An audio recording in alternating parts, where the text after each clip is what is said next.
আসসালামু আলাইকুম দর্শক। জাতীয় পরিচয়পত্রের এনআইডি কোনো তথ্য বা ছবি সংশোধন করতে হলে কয়েকটি নির্দিষ্ট নিয়ম ও পদ্ধতি অনুসরণ করতে হয়। ভুল সংশোধনের জন্য যথাযথ প্রমাণপত্র দাখিল করতে হবে এবং প্রয়োজনীয় নির্দেশনা মেনে নির্বাচন অফিস বা অনলাইন প্ল্যাটফর্মে আবেদন করতে হবে। কার্ডের তথ্য সংশোধনের জন্য অনলাইন বা এনআইডি রেজিস্ট্রেশন উইং কিংবা উপজেলা জেলা নির্বাচন অফিসে আবেদন করতে হয়। সংশোধনের পক্ষে উপযুক্ত প্রমাণপত্র দাখিল করা বাধ্যতামূলক। সংশোধিত তথ্যের রেকর্ড সেন্ট্রাল ডাটাবেজে সংরক্ষিত থাকে। যদি পিতা, স্বামী বা মাতাকে ভুলক্রমে মৃত হিসেবে উল্লেখ করা হয় তাহলে সংশ্লিষ্ট ব্যক্তির পরিচয়পত্র জমা দিতে হবে। অবিবাহিত কারো পরিচয়পত্রে ভুলবশত স্বামীর নাম উল্লেখ থাকলে বিবাহিত নন মর্মে প্রমাণপত্র সহ সংশ্লিষ্ট নির্বাচন অফিসে আবেদন করতে হবে। বিয়ের পর স্বামীর নাম সংযুক্ত করতে নিকাহনামা এবং স্বামীর পরিচয়পত্র জমা দিতে হয়। বিবাহ বিচ্ছেদের পর তালাকনামা জমা দিয়ে স্বামীর নাম বাদ দেওয়া সম্ভব। একইভাবে নতুন বিয়ের পর বর্তমান স্বামীর নাম যুক্ত করতে আগের তালাকনামা ও নতুন কাবিননামা জমা দিতে হবে। কার্ডে পেশা পরিবর্তন করতে চাইলে প্রামাণিক কাগজপত্র দাখিল করতে হয়, তবে কার্ডে পেশার তথ্য মুদ্রণ করা হয় না। অস্পষ্ট ছবি পরিবর্তন করতে হলে জাতীয় পরিচয় নিবন্ধন অনুবিভাগে সরাসরি উপস্থিত হয়ে আবেদন করতে হবে।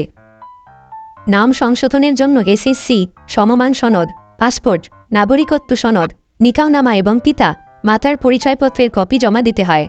ডাক নাম বা অন্য নামে নিবন্ধিত হলে সংশোধনের জন্য এফিডেভিট, জাতীয় পত্রিকায় বিজ্ঞপ্তি, ওয়ারিশ সনদ ও সংশ্লিষ্ট সনদ দাখিল করতে হয়। পিতা বা মাতা মৃত হিসেবে উল্লেখ করতে চাইলে মৃত্যু সনদ দাখিল করা আবশ্যক। ঠিকানা পরিবর্তনের জন্য ফর্ম 13 পূরণ করতে হয় এবং একই ভোটার এলাকার মধ্যে বানান সংশোধনের জন্য সাধারণ সংশোধনের ফর্ম ব্যবহার করা যায়। বয়স বা জন্ম তারিখ পরিবর্তন করতে হলে এসএসসি বা সমমানের সনদ দাখিল করতে হয়। প্রমাণপত্র না থাকলে প্রয়োজনীয় তদন্ত ও ডাক্তারি পরীক্ষার মাধ্যমে বয়স নির্ধারণ করা হয়। একই পরিবারের সদস্যদের কার্ডে পিতা বা মাতার নাম বিভিন্ন থাকলে সংশ্লিষ্ট সকলের কার্ড কপি ও প্রয়োজনীয় প্রমাণপত্র জমা দিতে হয়। বয়স বৃদ্ধির জন্য কার্ডে ভুল তথ্য প্রদান করা সম্ভব নয়। যদি অন্য ব্যক্তির তথ্য কার্ডে চলে আসে তাহলে সংশ্লিষ্ট নির্বাচন অফিসে বায়োমেট্রিক যাচাই সহ আবেদন করতে হবে। রক্তের গ্রুপ সংশোধন করতে ডায়াগনস্টিক রিপোর্ট জমা দিতে হয়। স্বাক্ষর পরিবর্তনের জন্য নতুন স্বাক্ষরের নমুনা ও গ্রহণযোগ্য প্রমাণপত্র সংযুক্ত করতে হবে এবং একবারই স্বাক্ষর পরিবর্তন করা যাবে। একটি কার্ডের কোনো তথ্য কেবল একবারই সংশোধন করা সম্ভব। যুক্তিযুক্ত কারণ ছাড়া সংশোধনের আবেদন গ্রহণ করা হয় না। এই জাতীয় বিষয়ে কোনো প্রয়োজনে নির্বাচন কমিশনের ওয়েবসাইটে ভিজিট করে প্রয়োজনীয় তথ্য সংগ্রহ করা যাবে।